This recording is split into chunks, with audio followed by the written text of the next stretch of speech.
Olá, meu nome é Mariana Bowser e hoje eu vou estar representando meu grupo, composto pelas minhas colegas Alexia, Joana, Mariana e Nicole. O nosso professor orientador foi o Dr. Carlos Afonso Maestre e o nosso tema é terapia de reposição hormonal. A terapia de reposição hormonal é uma abordagem terapêutica usada para aliviar os sintomas da menopausa, além de prevenir doenças. Um conjunto de sinais e sintomas ocorre na mulher que envelhece. E é nesse cenário que a terapia de reposição hormonal atua. Ela ajuda no alívio dos sintomas vasomotores, aqueles fogachos e calorões que as mulheres podem sentir nesse período. Também melhora sintomas geniturinários como a secura vaginal, a dispareunia. Previne a perda óssea e a osteoporose. E também traz grande benefício metabólico e cardiovascular para essas mulheres, além de aliviar outros sintomas, como insônia, ansiedade, depressão, entre outros. Mas o principal objetivo da terapia de reposição hormonal é melhorar a qualidade de vida dessa mulher. E quando devemos iniciar a terapia de reposição hormonal? Existe o que a gente chama de janela de oportunidade, que deve ser iniciado na perimenopausa, ou seja, os anos mais sintomáticos dessa paciente, ou nos primeiros 10 anos após a menopausa. Isso porque o início precoce da terapia de reposição hormonal pode trazer benefícios cardiovasculares e metabólicos, ao passo que o início tardio aumenta esses riscos. E antes de tudo, a gente deve fazer uma avaliação prévia, para avaliar se a terapia de reposição hormonal realmente é indicada.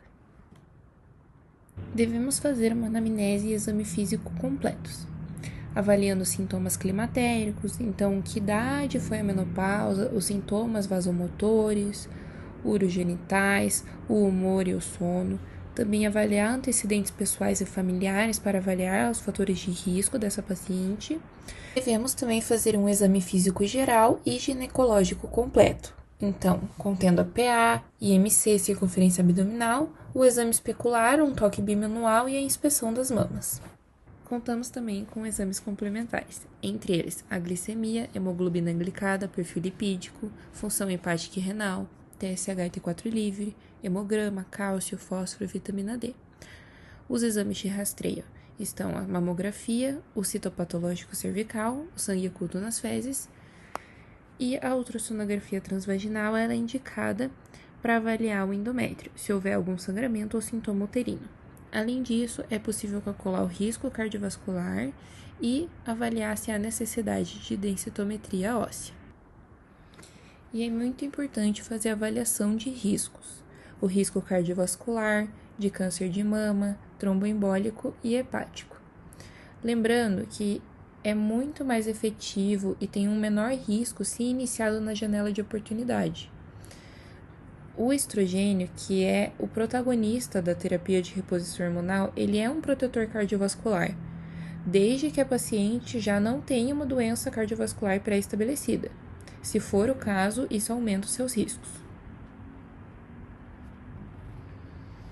Seguindo nessa lógica, há contraindicações para o uso da terapia de reposição hormonal.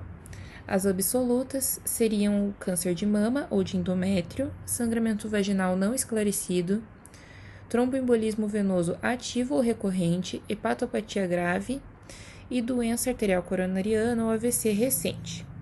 Já as contraindicações relativas são a hipertensão ou diabetes não controlados, obesidade e dislipidemia, mas a gente tem a opção de preferir uma via transdérmica, por exemplo, e a enxaqueca com aura. E agora as opções terapêuticas. Quando a gente vai iniciar a terapia de reposição hormonal para uma mulher, a gente tem que primeiro incentivar medidas comportamentais, como mudança no estilo de vida, hábitos saudáveis, cessar os vícios como tabagismo e etilismo, praticar atividades físicas e fazer o controle das doenças crônicas já estabelecidas. E em seguida podemos ir para as outras opções. E sobre a terapia de reposição hormonal em si.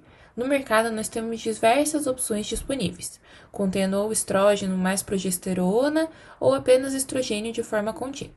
Lembrando que é o estrogênio que vai trazer aquele alívio dos sintomas menopausais, enquanto a progesterona protege o endométrio das mulheres que têm útero.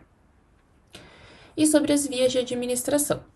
Nós temos a via oral, então é aquilo que a gente fala da cíclico ou contínuo, e nós temos a opção não oral, então vaginal, implantes subcutâneos, intranasal, que só fazendo um adendo não é disponível no Brasil, e outras opções, adesivo, intramuscular e transdérmico.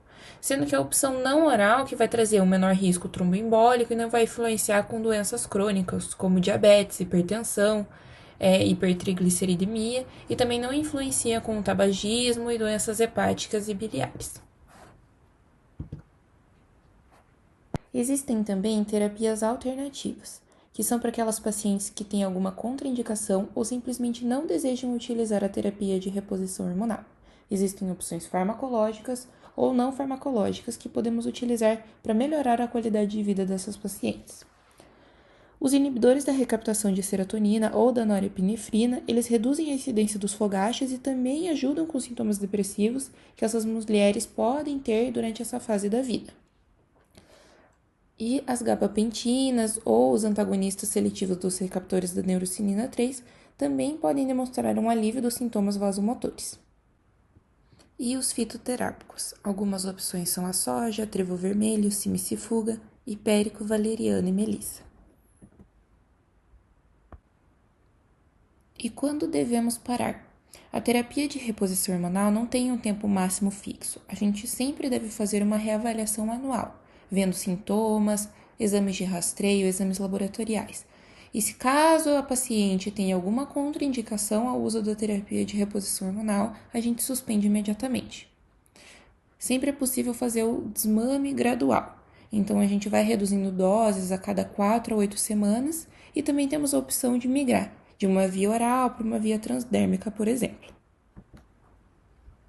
Concluindo, os sintomas menopausais são uma queixa frequente nos consultórios ginecológicos. Por isso, a terapia de reposição hormonal é tão importante e relevante. Ela é eficaz e segura quando bem indicada, mas requer uma avaliação prévia. O momento ideal é a janela de oportunidade e sempre devemos acompanhar anualmente essa paciente. E lembrar que existem alternativas disponíveis para quem não pode ou não deseja a terapia de reposição hormonal. As nossas referências. Muito obrigada!